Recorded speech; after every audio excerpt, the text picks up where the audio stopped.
Happy Friday, everybody. I am so excited to be here with you guys today. We are here for budgeting basics. If you are brand new to my channel, Fridays are the day where I take time to update you on somebody's budget that we have been working with. So far, we've been working with Sharla, but I am excited to announce that we will have somebody new joining our Friday budgeting basics in the future. And we also talk about just some sort of concept that is part of the budgeting basics. Today, we're going to talk about the types of budgets that you can choose from, a little bit about the differences, and talk to you about why they are each different and why they may work for you and why they may not. So let's go ahead and get started. Wake up, today's gonna be a good day. Wake up, today's gonna be a good day. We are going to start off with our update for Sharla. We are on week 4 of October's budget for Sharla. She did send me an update. I'm excited to tell you guys the first good news in a while is that both Sharla and her husband had paychecks that were equal to or more than they had budgeted for. Sometimes when we create budgets and the income is lower, or maybe like in Sharla's case, you don't get child support, boy, it sure can throw a wrench into the system that we have worked up. So super excited about that. I've got my cheat sheet right here. So if you see me looking off to the side, I am going to be looking at that. And so Sharla's husband's paycheck was exactly what it was supposed to be. And Sharla got an extra $2 on her paycheck. So a huge thumbs up for having money to budget with. Next, we're going to talk about the bills. If you look at the bills, we've got credit card payments right there, 3 credit card payments, all paying the minimum. We are doing a debt snowball, so only one credit card gets extra at a time, or one debt. And then mortgage, they had to finish paying their mortgage for the month of November. So they finished saving that money. So after paying the bills, there was $723.87 left. Then we go down into their spending. What Sharla does is she pulls cash for every single category that you see here. So we've got hubby, we've got groceries, we've got household, haircuts, entertainment. We've got all these categories that add up to $370. Sharla pulls all of that. So on the budget, as far as she's concerned, that $370 is spent. If there's money left over, then Sharla uses it for savings challenges to go towards other goals. We're going to have a squirrel moment here. Sharla did share with me that in her payment plan for her car, again, if you're brand new, when Sharla started out, not only did she have all kinds of payments for the buy now, pay laters, she was behind on her car payment. They were behind on their cell phone and their internet. Now, this last month was supposed to be the final extra balloon payment for the car. There was some miscommunication, and Sharla had to make a large extra payment plus the car payment. And somehow, things got twisted. So Sharla thought she just had the bigger payment. She had to come up with the bigger payment and the regular car payment. I am so excited to tell you guys that Sharla was able to use her savings challenge money to pay that car payment. Now, of course, is that what Sharla had the savings challenge money for? No, it's not, but she made it work. And so that money, she was planning on doing a big debt payment with it, but instead she is 100% caught up on all of her bills. And that was our first goal when we started working together a few months ago, was get all of our bills up to date, then tackle the buy now, pay laters, which she has done. All of those are paid for. Now we're in the debt snowball, as well as saving for things that are going to come up in the future. So a huge kudos, a golf clap for Sharla for being able to make it work. She did not touch her emergency fund. As a matter of fact, in the email that she sent me, she said, don't worry, no emergency funds were hurt during this process. So they still have their baby emergency fund of $1,000. And she is just going to continue rebuilding her savings challenges. So she pulled all of that cash out. If they don't spend it, then obviously it goes into these different things. So like the car payment. And luckily now she's got that money. We're up to date. I am so excited about that for Sharla. Next, we're going to go ahead and go over to sinking funds. You can see there was $353.87 left over. And we're going to scroll all the way to the bottom and you're going to see holidays. Sharla said she wanted to focus on this because the past couple of weeks, obviously, with not having enough money, she wasn't able to put the money towards holidays that she wants. Sharla knows that she needs money for Thanksgiving, for the extra meal. They have family over. She knows that she needs money for Christmas, and she doesn't want to use debt. This is where you need to be real with yourself. If you are in a debt-free journey or a I can't even afford to live week to week, let alone pay my bills journey, you need to be realistic with yourself. Are you willing to give certain things up? If you are, then your journey can happen faster. If you go, nope, I'm still going to buy Christmas presents for my kids. I'm still going to do this. I'm still going to have spending money. I'm still going to travel. That was me, right? You guys, still going to travel. I'm still going to have fun. Then you're going to know that the journey is going to take longer. But you have to be realistic with yourself, because if you're not, I believe you're setting yourself up for failure. You guys know that I love Dave Ramsey. I love his concepts. I love the Dave Ramsey team. But for me personally, just working on my debt 100% and not going on vacation was not something I was willing to do. Vacation is my love language, okay? It brings me happiness. It brings me joy.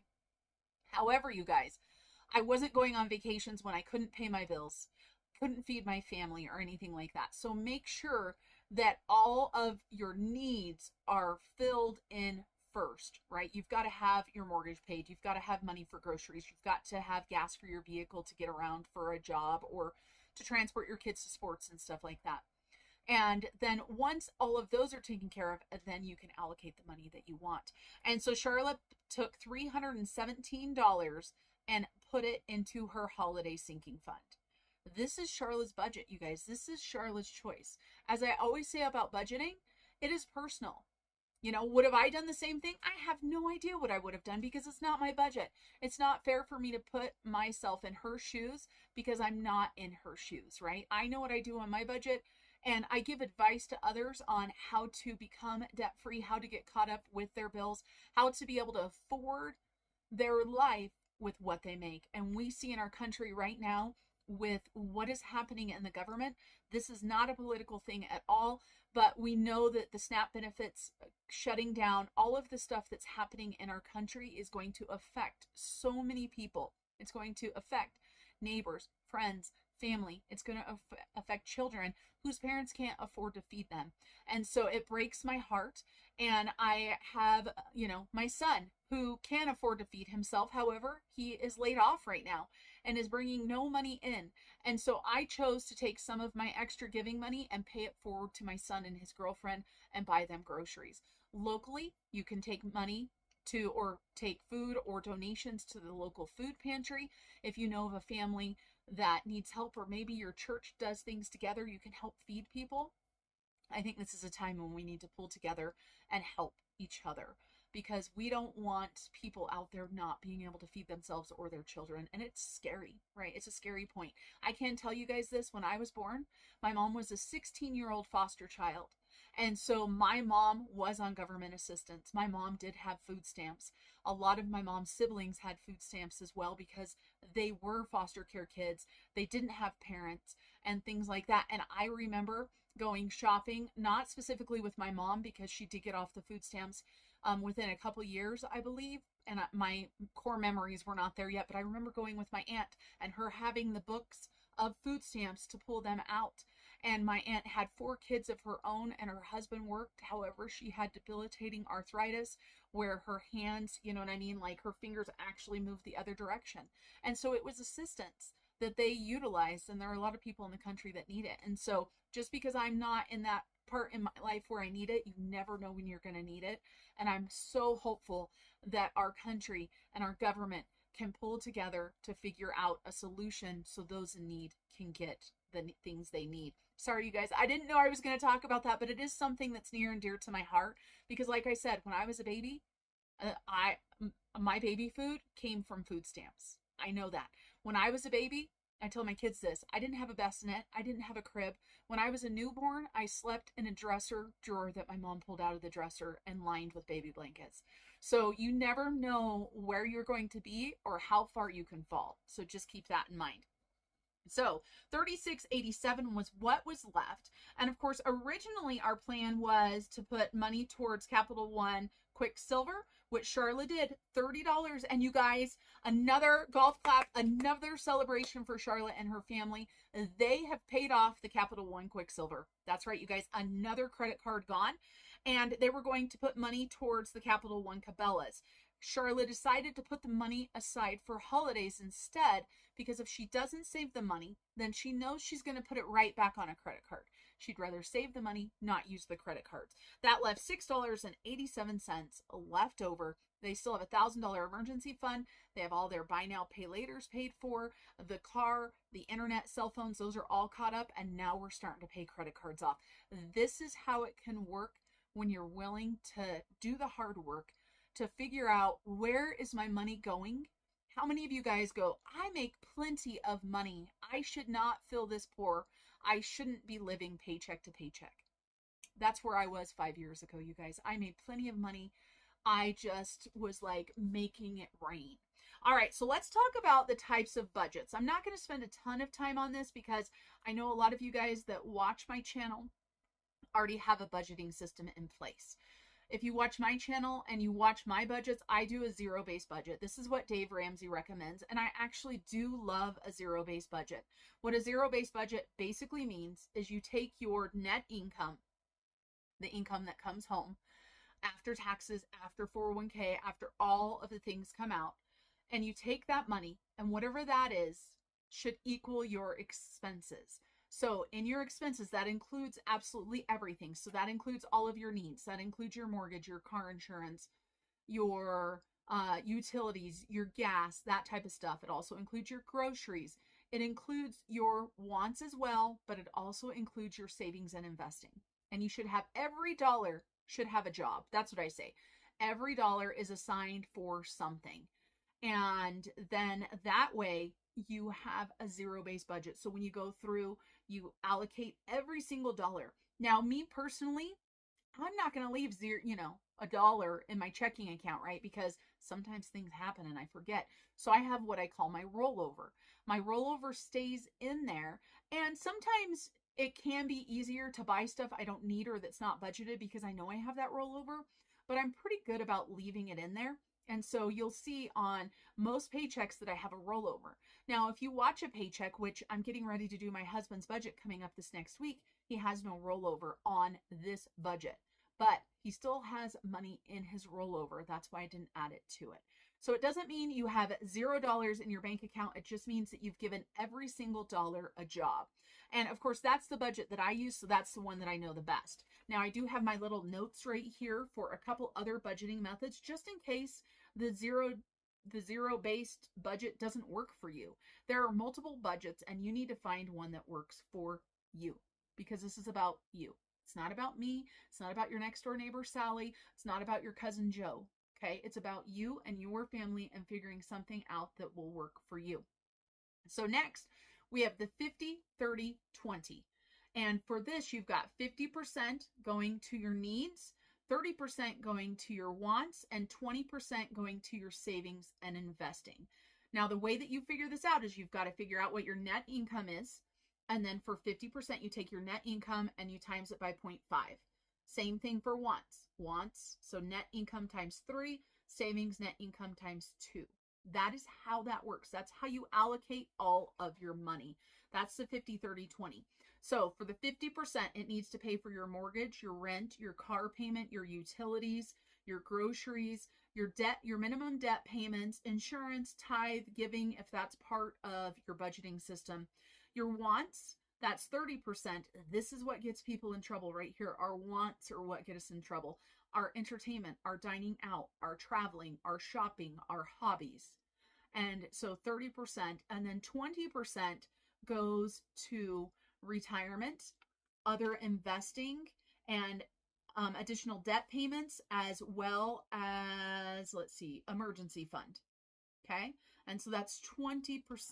So obviously, when you're on a debt-free journey, this 20% that you have is all going to go to your debt payments. If you are on a debt-free journey, maybe you're not. Maybe you're just happy having debt. I swear for years, I told myself, I'm always going to have debt. I'm always going to have some form of debt. I'm going to have a mortgage. I'm going to have a car payment. I'm going to have some credit cards. I might as well just accept it. Now I'm to the point in my life where, why do I have to have debt? Why do I think in my head that I have to have debt?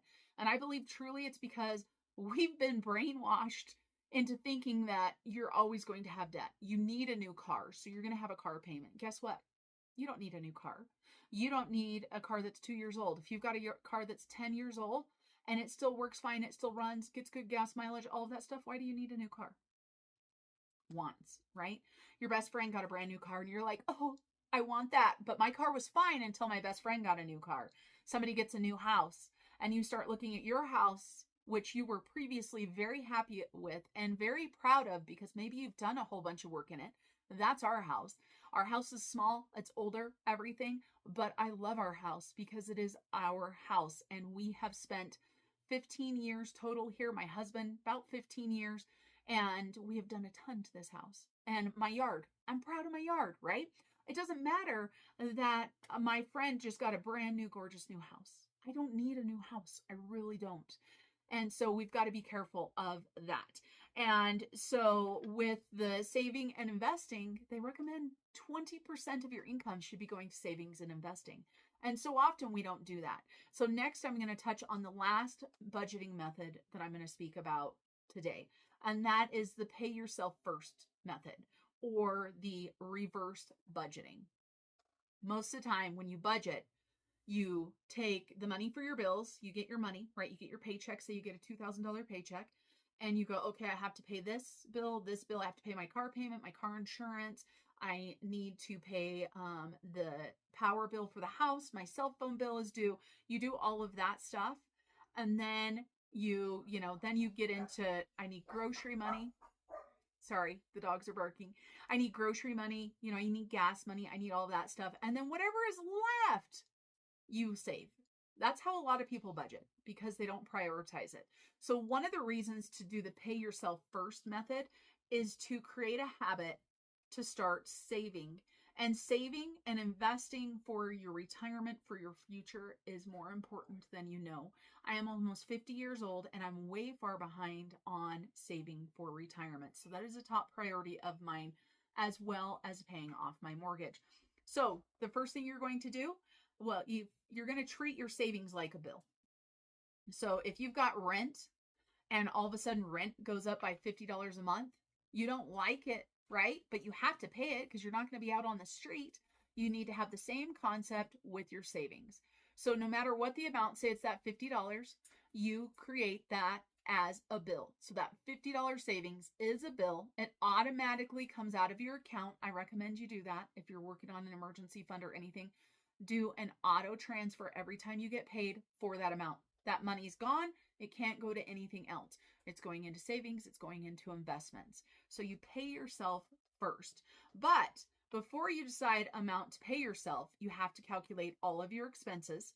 You have to calculate your net income, the money that comes home, and you have to see what money is left over.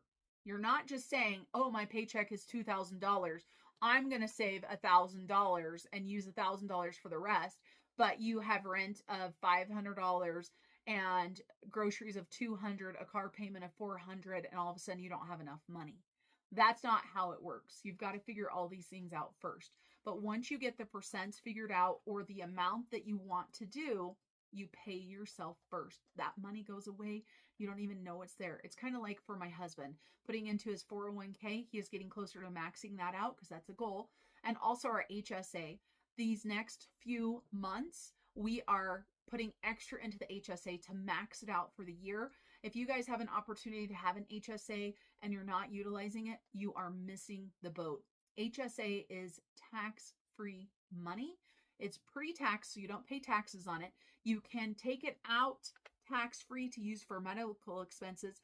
And once you hit retirement age, you can transfer that over and utilize it for things other than...